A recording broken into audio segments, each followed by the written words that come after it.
Our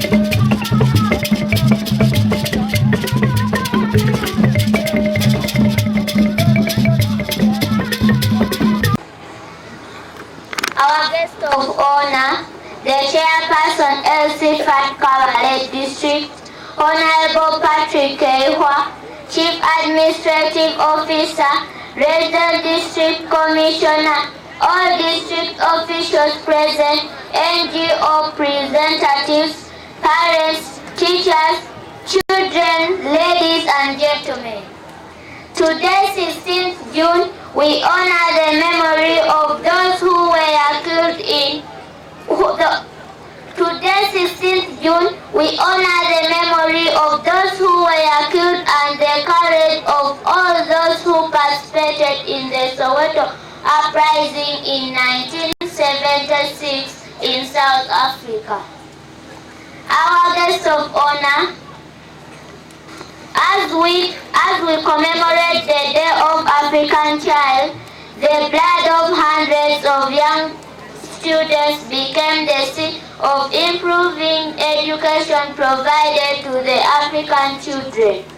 Today we mark the 23rd anniversary honoring the memory of our late fellow true African children since this Day of African Child was first initiated by then the OAU in 1991. Our guest of honor, this year's theme, a child-friendly, quality-free and compulsory education for all children in Africa, is highly significant in the light of the fact that the Soweto uprising, which the Day of African Child commemorates, was a protest for an appropriate education to African children. Ladies and gentlemen, let's have a moment of silence in remembering them.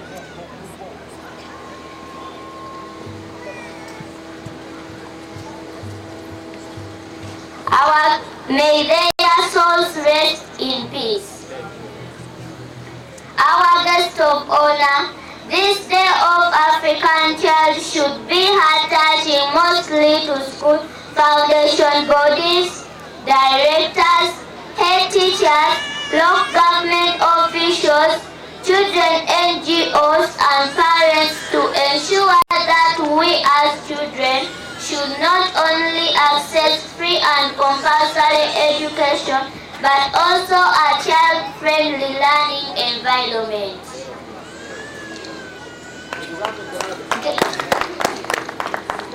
Guest of honor, much as African states have embarked on free education for all children to fulfill the Millennium Development Goal on education, less has been achieved on emphasizing the importance of a child-friendly approach to fulfilling the right to education for particular groups of children such as children with disabilities and vulnerable children. Our guest of honor, the above children and many more from poor households are still significantly excluded from enjoying quality primary and secondary education due to the government failure to regulate guidelines and policies in which some schools operate. Our guest of honor, most schools have deliberately dated the realization of quality education for children as a lot of scholastic requirements such as rotary rims, dozens of big fair books, vim, jig, packets of baking flour, tins of blue band, expensive brooms, cement, textbooks, etc. And high school fees are demanded, thus limiting children from poor family backgrounds joining such schools.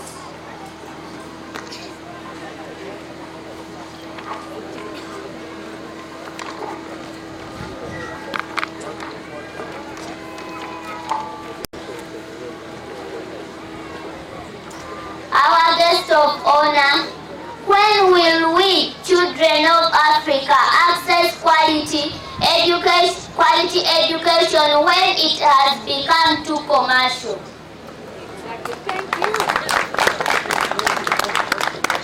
When will we access friendly, quality and compulsory education when teachers are treated as less important in the country? When will quality education be available to us when parents have failed to raise money to buy requirements which schools demand? When, our guest of honor, unless all these barriers and obstacles to entry into quality education are removed, a child born from poor household will never access this education, yet hundreds of our fellow children were martyred for it.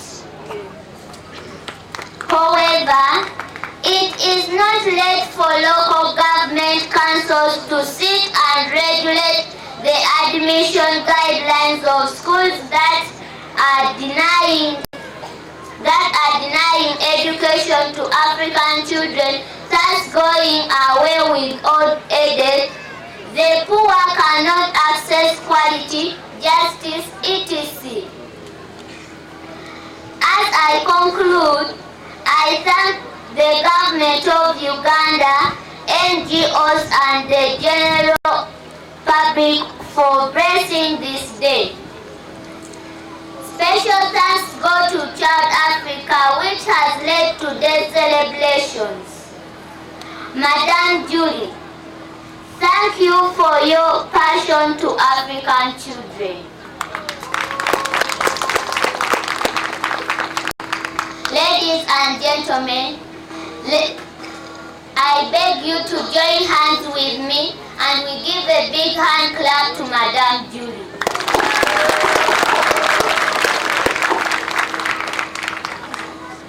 I also want to thank our parents, not forgetting our beloved teachers for their love and care to us as children. May God bless you. Kabale is my name, for God and my country.